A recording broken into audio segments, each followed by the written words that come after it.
Thanks for joining us.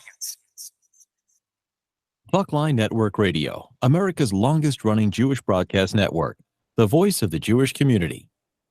Welcome to the podcast. You are now tuned in to this episode of our podcast.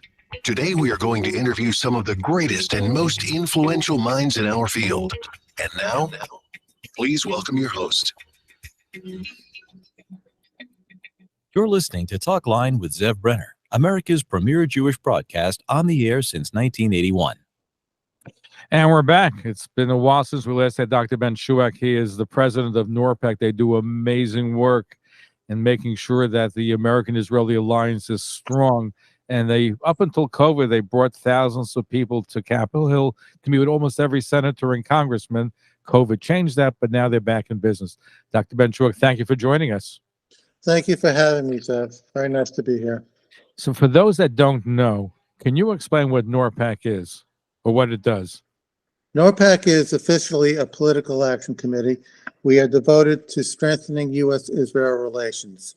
We focus on members of Congress, talking to them about the issues that are pertinent to U.S.-Israel relations, like foreign aid, like anti-BDS, like missile defense for Israel, and of course the Iran issue, which is preeminent in terms of our concern, given that they're precariously close to developing nuclear weapons. And that's such an important issue, and we're going to focus on that as well. So before COVID, as I said, you brought 1,000, 1,500 people from all over to go to meet almost every congressman and senator. Last year, even though COVID was, I guess, over, you couldn't do it because congressional offices weren't open.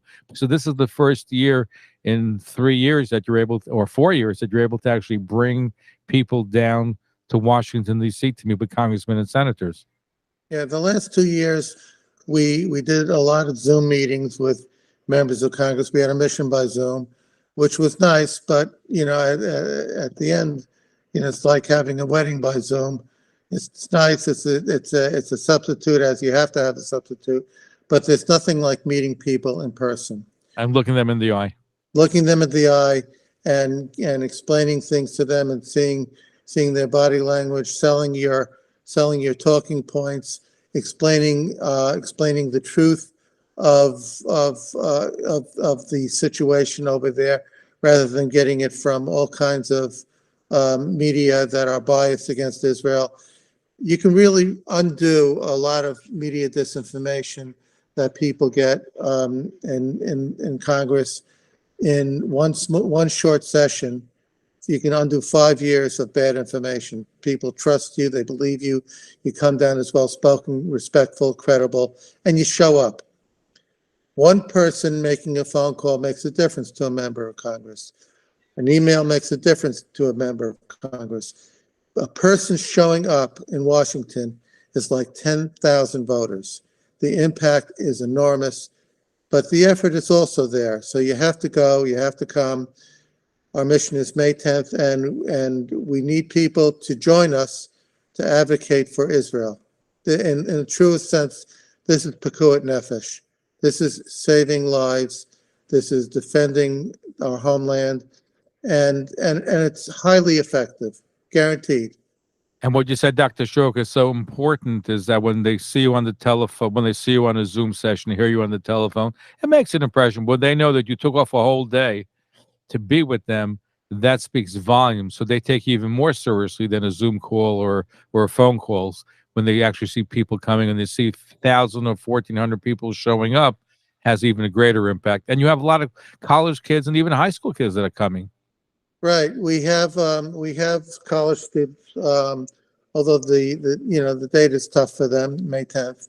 The high school students, virtually all the high schools will make accommodations to miss that day in school, to go on a day with one of your kids or nephews or grandchildren is, aside from being a lifetime memory, it is an example to them of how you have to work to protect Klal Yisrael, how you have to make the effort to go down to meet with the leadership of the country.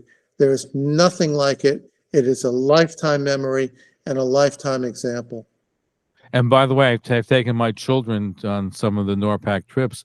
Aside from the fact that they felt it was important and they had an impact and they asked questions, it also opened up advocacy when they went to college, where they got involved in pro-Israel activities because they were involved in Norpac. There was definitely a correlation. Having that experience open up all kinds of other doors for them to be active, especially college campuses is a wasteland when it comes to Israel, unfortunately, even in New York, even in Columbia or Barnard. Sometimes, especially at Columbia and Barnard.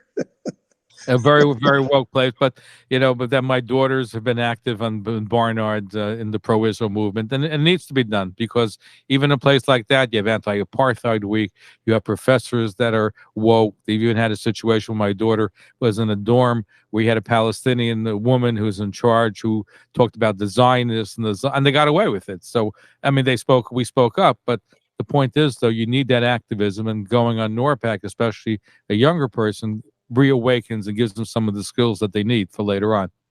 Very true, and we need to step up and fight for ourselves. Anti-Semitism is the singular racism that is permissible or seems to be permissible in the United States, especially on college campuses. Now, when you go down to Capitol Hill, of course, you're talking about some of the issues that affect America and Israel. And you alluded to Iran. Iran is doing better. They have deals with China, with Russia. Now Iran's getting back to with Saudi Arabia, an old foe. And in fact, it might even affect the Abrahamic Accords, because the great hope of Israel was that Saudi Arabia would be the next country to open up full diplomatic relations with Israel. I'm not sure how it plays out, the fact that they're working with Iran. That may change things. It very well may change things, and Saudi Arabia is the economic powerhouse and the only other country, aside from maybe Egypt, which is too far away, that could militarily oppose Iran. So you have a real issue here, in that Saudi Arabia is looking for alternative partners in their fight for their own survival. So hopefully they'll continue to see Israel as an important strategic ally if they pursue that. But we don't know. So a lot of this is driven by the administration, and it's hard to know how what they're going to do and how they're going to do it. And plus, the other factor that we have to consider is that when you last went a number of years ago, some of those congressmen, senators have retired. There's been a whole bunch of new people that have entered the Congress. So you have to relate with the older people that were there. Now is the time to establish new relationships that are critical to the American-Israel alliance. It's really important people come. There are 150 members of Congress who have never met with one of our groups personally, or even the AIPAC groups, or any of the groups. They're just this is something that we weren't able to do. The pandemic held us back. Now that we are able to do it, the question is, will we make the effort? I am working very hard, and we're all working very hard. And we hope that some of you listeners will sign on to norpac.net, come on the mission, and make this a really successful venture to work towards making the case for Israel and the case for U.S.-Israel relations. Now, do you get to see people like AOC, member of the squads, those that are on the more progressive end of American politics, like Bernie Sanders, for example? Is that what's the story with that?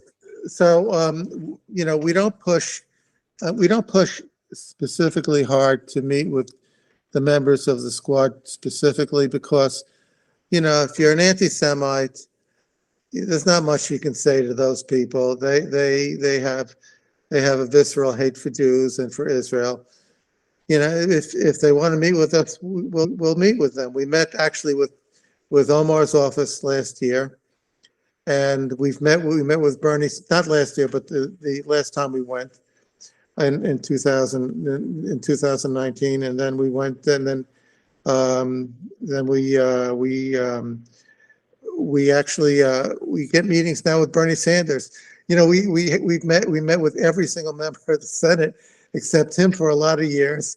And then one day I was in the lunchroom downstairs in the Senate building, and I happened to sit next to his chief of staff, and we got to talk. And he was telling me about his son's bar mitzvah and so on and so forth. So now we go visit him. So now, what does he tell you when you speak to him? Does he? You know what he tells you. He wears his issues on his sleeve. But you say what you say, and he says what he says, and hopefully you hope some of it sticks.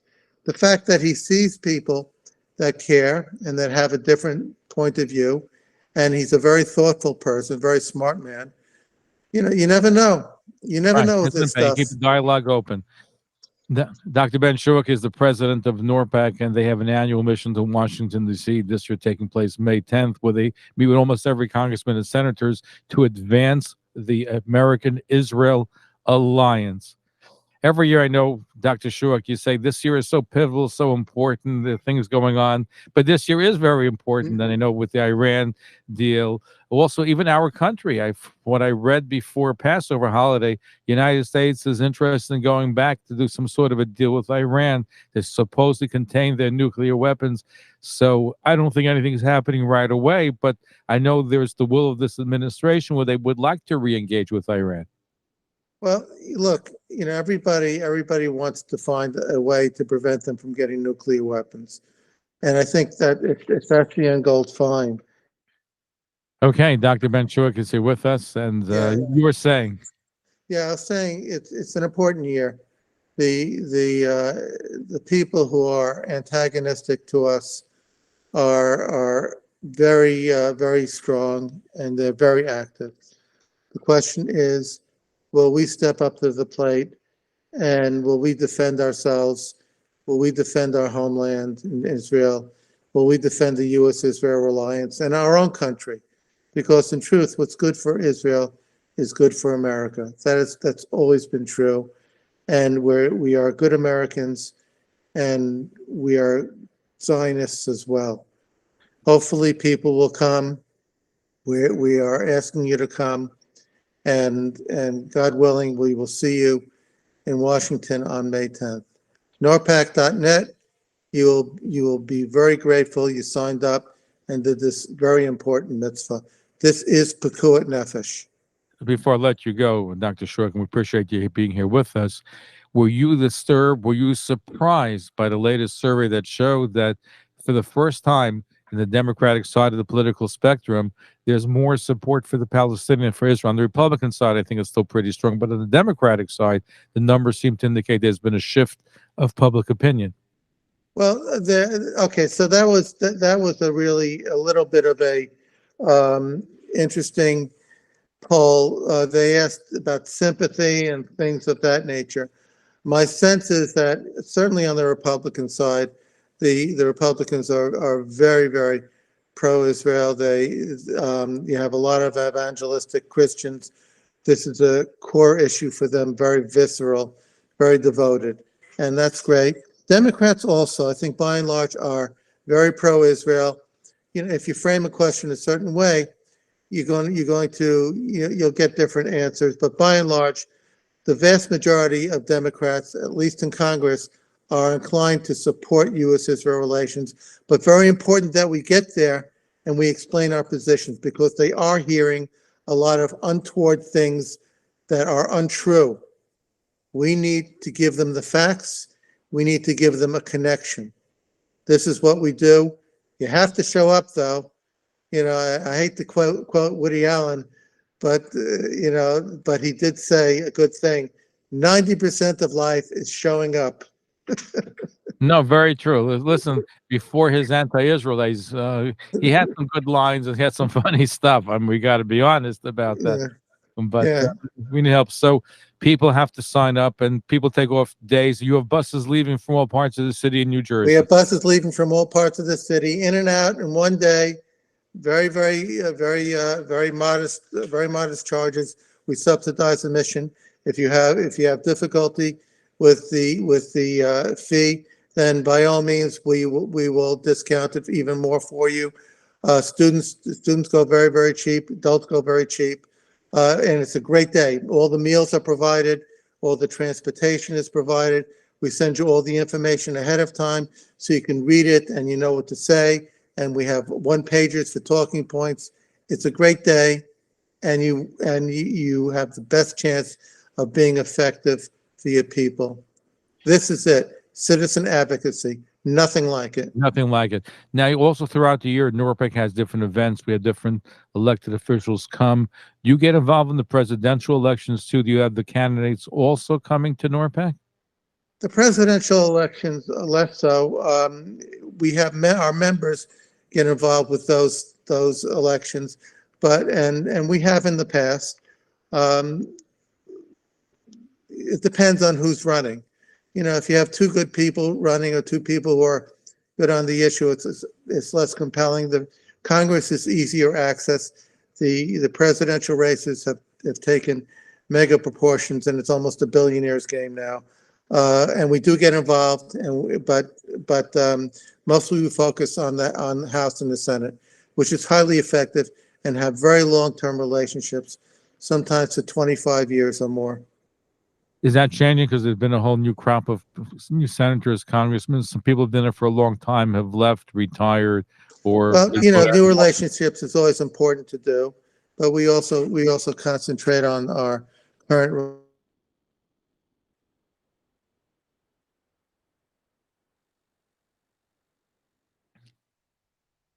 Dr. Ben Chouake is our guest. He is the head of Norpac, and they do amazing work throughout the year where they work with elected officials. But once a year, May 10th is this time around, where they're actually going to Washington, D.C. So, Dr. Ben Chouake, we thank you for being here with us. He's the president of Norpac. If people want to get more information about the May 10th trip, tell us where can they find the information?